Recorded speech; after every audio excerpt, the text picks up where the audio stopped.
Because if you get it wrong, it not only sounds disgusting, it can cause real hurt and even lead to spiritual trauma, especially for women. Hey everyone, a bit of a different video this time, and this one comes with a content warning. I'm going to be talking about babies and funerals.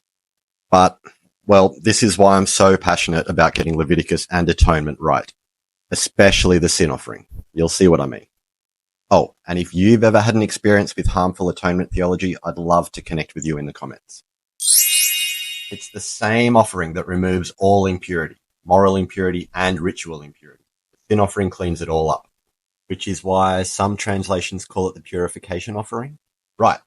So imagine I'm a Hebrew teenage girl. Okay. And I've just given birth. Yup. Leviticus 12 says I need to bring a sin offering to make you ritually clean. Yeah. Or if I'd just been to my parents' funeral and buried them, I'd offer a sin offering to remove the impurity associated with coming into contact with a dead body. Okay.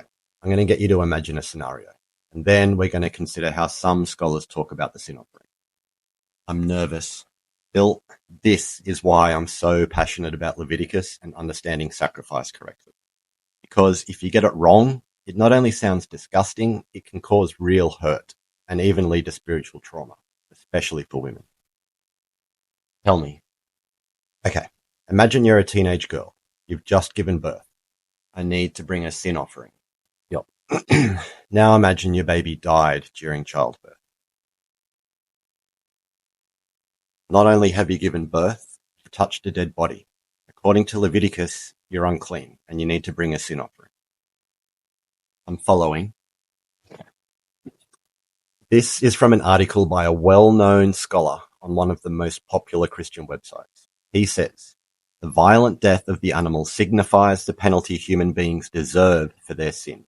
Forgiveness only comes through the violent death of an animal. Phil, that's... I know. Here's another one. It's worse. Imagine saying this to a teenage girl who's just lost her baby. Sacrifice in the Bible is the bloody reality of a bellowing animal being butchered on an altar.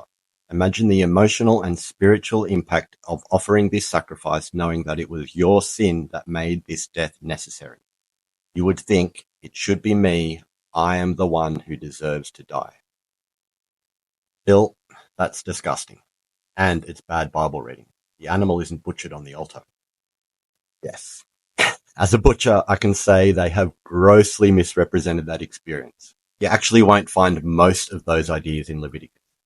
They've wildly misrepresented ancient sacrifice, and in doing so, I think they're misrepresenting God's character. Are you okay? Sorry, that was a rant. But this is why it's so important to have a proper understanding of sacrifice and the sin offering. Can you get me back on track? Okay. A sin offering and atonement is made after childbirth. And a sin offering and atonement is made for the tent. The violent death of the animal signifies the penalty a tent deserves for its sin. It doesn't make sense, does it? So why is a sin offering needed after childbirth and to purify the tent? Remember, the sin offering cleans up both moral and ritual impurity. I think we'll need to have that conversation another time. For now, though, we might understand ritual impurity as a reminder that there are things outside God's good created order. Going to your parents' funeral, pain during childbirth, losing blood, losing your baby.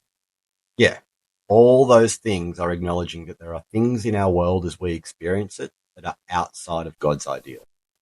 Okay, and the sin offering is actually a way to heal from that? Yep, by sprinkling the lifeblood of an unblemished offering, you're bringing life into a space that has been affected by impurity and death. Peter says, we've been redeemed by the precious blood of Christ, like that of an unblemished and spotless lamb. Right, now have a read of what Leviticus says this girl would do after giving birth. But if she cannot afford a lamb, she shall take 2 turtle doves or 2 young doves, the one as a burnt offering and the other as a sin offering, and the priest shall make atonement for her and she will be clean. Through the sin offering and atonement, perhaps it's only the first step of a healing process, But God has provided a tactile way for this girl to begin to experience cleansing and restoration.